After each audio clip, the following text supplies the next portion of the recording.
Welcome to Mindfulness Lists. The voice in the head is the name of the section in the second chapter that we are going to talk about, that I'm going to talk about with you. The voice in the head. When did you become aware of this voice? And what's the voice saying? Is it positive things or negative things? I'll notice at different times, something that really helped me, a tool, something that maybe could help you, that really helps me. I don't know. It's just some things are so clear when you hear something. Is there an internal dialogue going on in your mind right now? Is there internal dialogue? That's the question that I would ask myself. I didn't formulate that sentence until years after reading this book. It's pretty simple. I imagine you can think of one right now that helps you. But coming up, with inquiry, asking yourself a question of sorts, some people consider that meditation. I don't really consider it meditation because I think that you stimulate the mind when you do that type of thing. But what I would do is, it wasn't really that stimulating, but I just say, is there dialogue? And I keep on repeating it, because when you ask yourself a question internally, if there's like a bunch of chatter going on, you're saying, I have to go to the grocery store. I need bananas. I need apples. I need to get toilet paper. I have to get blah, blah, blah, blah, blah. And so that type of planning is okay. That was a bad example. Let's say something else. You're saying, God, I can't believe that my boss said that to me. He just really doesn't understand. Why does she always say that to me? She's like treating me like I'm some slacker, and you know how it is. You get off work, or, why did your brother say that to you? Or why does your sister insist on doing that? Or why are your children like this? Why do they do that? Why are your parents? These questions, and you'll have this internal dialogue that's running. And sometimes it will just keep looping. If something bugs you enough, it'll just keep going over and over. So at those times, what happens is we fall asleep, and our subconscious just takes over, and you just have this internal psychobabble going in a loop.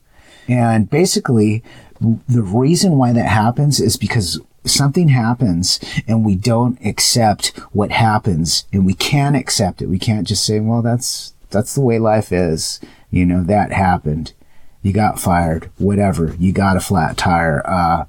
You got bird poop on your brand new shirt, whatever the case was. You don't accept it. So it gets stuck inside of us. In yogic teachings, they call them samskaras, and they're kind of like these things that we don't process. So they get stuck inside of us.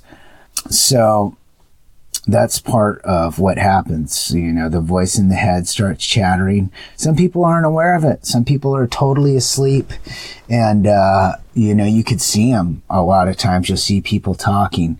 The only time that I do it intentionally is when I'm doing construction, because I get, I'm not some genius, and when you're doing construction and you cut something short, so I'll sit there and I'll measure something and I'll say, okay, 36 and a quarter. I'm going to cut this 36 and a quarter. Because if you mess up and an owner or something is sitting there, it is the worst feeling. But anyways, back to the point. I got kind of sidetracked there. The voice in the head. So when you do this type of inquiry type of thing, you ask yourself the question, is there dialogue? What it does is it's like juggling. You can have something going on. Why did my boss say that? Why was my boss saying that? Why are they just sitting there badgering me? I don't deserve this. Is there dialogue?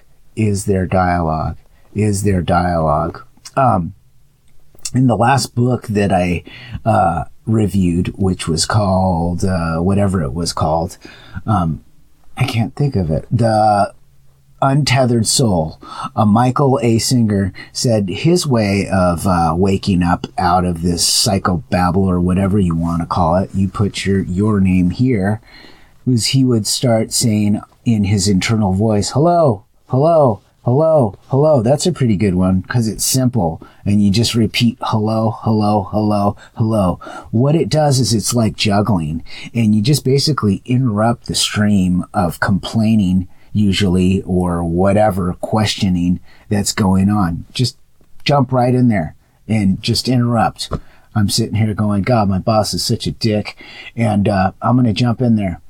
I'm going to jump in there and I'm going to say, is there dialogue? Is there dialogue? Is there dialogue? And then what I would do is I would start taking away words. I'd just say, is there? And then I stop and listen. Is there? Can you hear that?